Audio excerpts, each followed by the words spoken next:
Short versus long-term VIX products, a comparative analysis. Let's go next slide.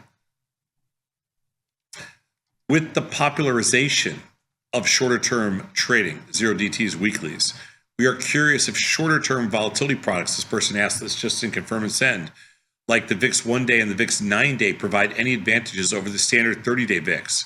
Everything we do on Tasty is defined by the 30 days out. That's how I shouldn't say every platform, but that's how we've written all our technology over the years, is to use the 30-day out. That's kind of pretty normal, common, 360-day year.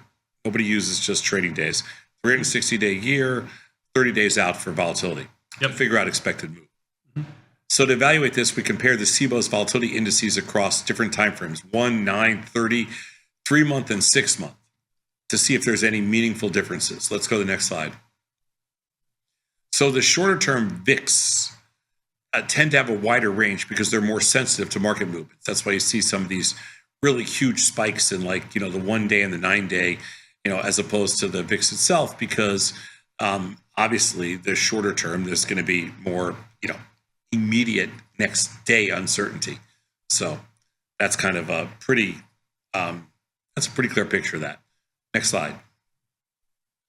So these VIXs all have a high correlation with each other, of course, but the correlations between the VIX 1-day and the longer term ones, the 3-month and 6 months, are slightly weaker. This suggests the VIX 1-day can tell us some unique information that other VIX indexes don't show.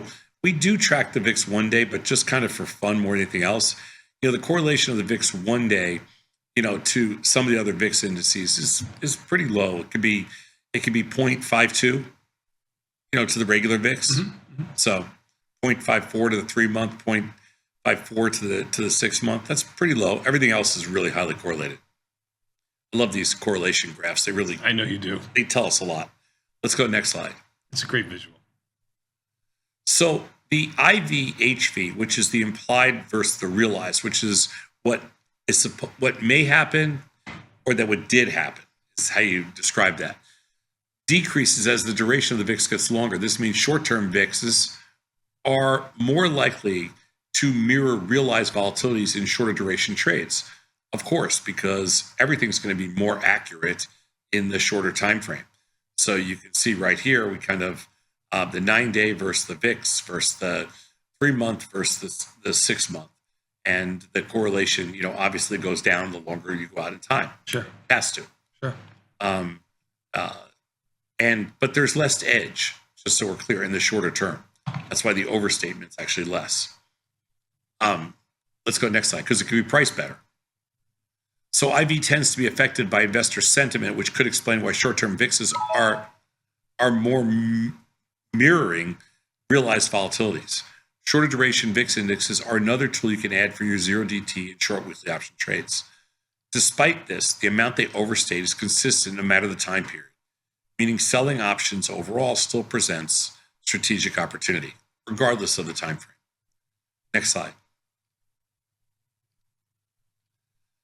So finally, some other volatility products to look out for are the indices for different markets. So we decided to put up, so you guys can write this down, but the core volatility indexes, so EVZ, which is the euro, GVZ, which is gold, OVX,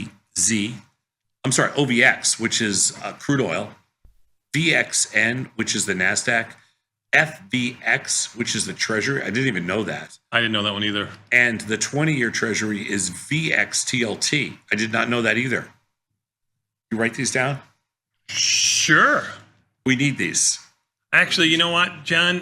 Could you give me a screenshot of this? I'd like to post it on my refrigerator and here on my desk. Well, I didn't know that Please. I didn't know that we had a volatility index for the 20-year TL, for 20-year TLT. That's kind of cool. Yep. VXTLT. Okay, now we know.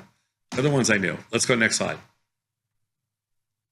So you knew about, 15% of them? Is that what you're telling me? I needed 80%. To know that 80%. Some of the most commonly traded underlyings also have their own volatility indices.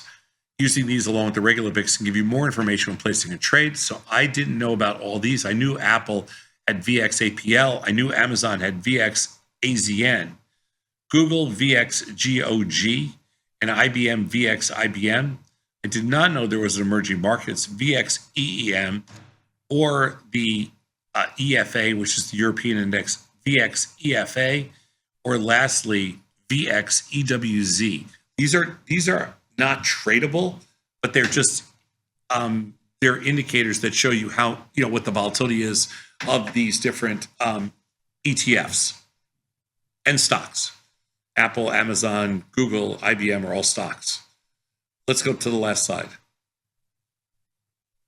So as part of the takeaways, the short-term VIX, meaning the 1-day and the 9-day, react more to market moves and to show slightly weaker links to long-term VIX, giving unique signals for short duration trades. They track the realized volatility more closely, making them useful for zero DTE and weekly options. And all VIXs tend to overstate volatility, so selling premium remains viable regardless of the duration. Adding other market volatility indices along with the regular VIX can give you more context for trades. And I think that's really fair. You can, you could default if you wanted to certain VIX indices if you started to follow them. But just knowing they're out there is kind of good, no? It's good to know. I think it's great to know. I mean, something's, good to know. Money, so definitely good to know. Totally agree with you. If you're not subscribed, subscribe right here. And if you want to meet me and the team in person at our next live event, hit the link at the top of the description.